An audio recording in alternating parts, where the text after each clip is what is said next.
Now that you've decided to get your shoulder replacement, let's get you prepared for surgery. The first thing I'm going to do is reach out to any specialist that you see, like a cardiologist, to make sure that you're safe for surgery.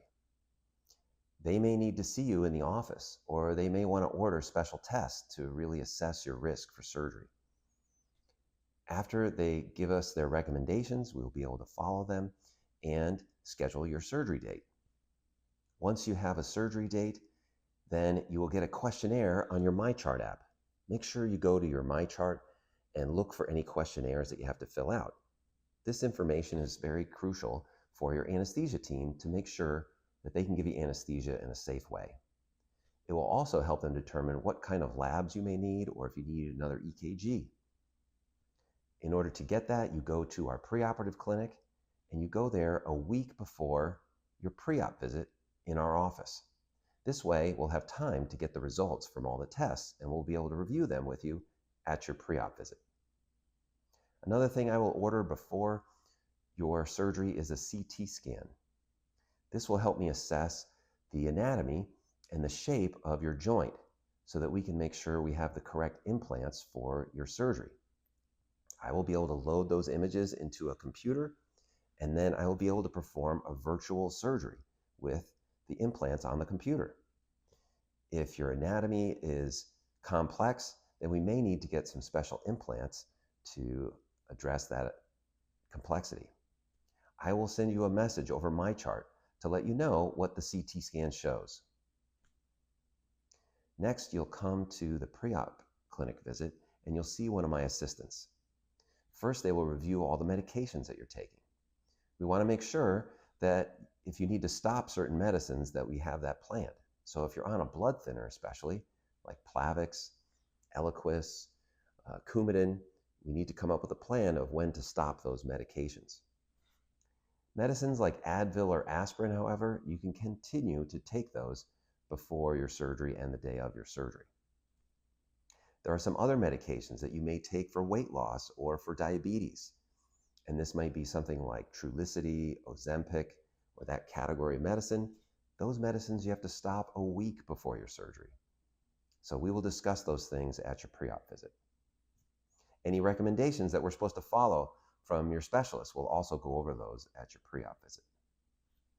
We will give you the links to the websites to buy a sling. It's very inexpensive if you get it on Amazon. And we'll also get you fitted for an ice machine. An ice machine will help you a lot with your pain after surgery. If the ice machine is too expensive, then we recommend getting ice packs or gel packs that you can get at any pharmacy or on Amazon. Make sure you watch the videos about how to control your pain after surgery so you will know how to take the medicines and how to use your cold therapy. If you have any paperwork for us to fill out, like FMLA paperwork or paperwork for the people who are going to be taking care of you, make sure you bring it to that visit so that we can fill it out for you. We will also be giving you antiseptic soap. It'll be a bottle of soap that you'll use 3 times. The first time you do it 2 days before your surgery. You'll take a shower like you normally do, and then you'll use this soap and apply it to your entire body. Don't apply it to your face or your head though, because if it gets in your eyes or your mouth, it can be really irritating.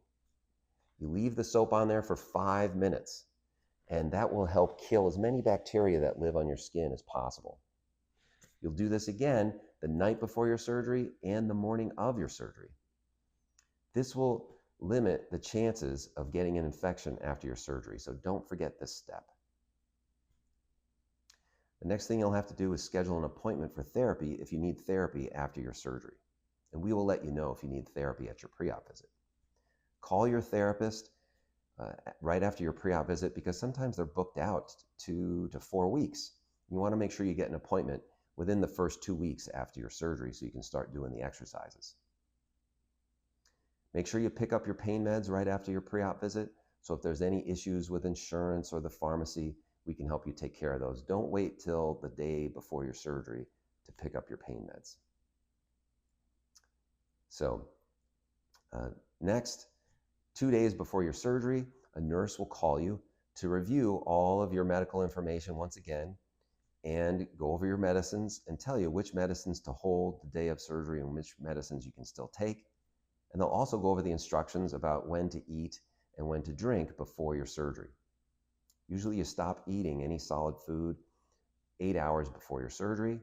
You can take clear liquids all the way up to 4 hours before your surgery. And clear liquids means water or coffee without any cream or anything added to it. And then make sure that you don't chew gum or chew tobacco within 8 hours of your surgery either, because that counts as eating something. Next, make sure that you have arranged for a family member or a friend to help take you to surgery, drive you home, and take care of you after the surgery. If you don't have someone that can drive you home and stay with you overnight, unfortunately, we will have to cancel your surgery. So make sure you have that set up before. Now that you know all the steps to prepare for your surgery is going to go well and your rehab is going to go really easily.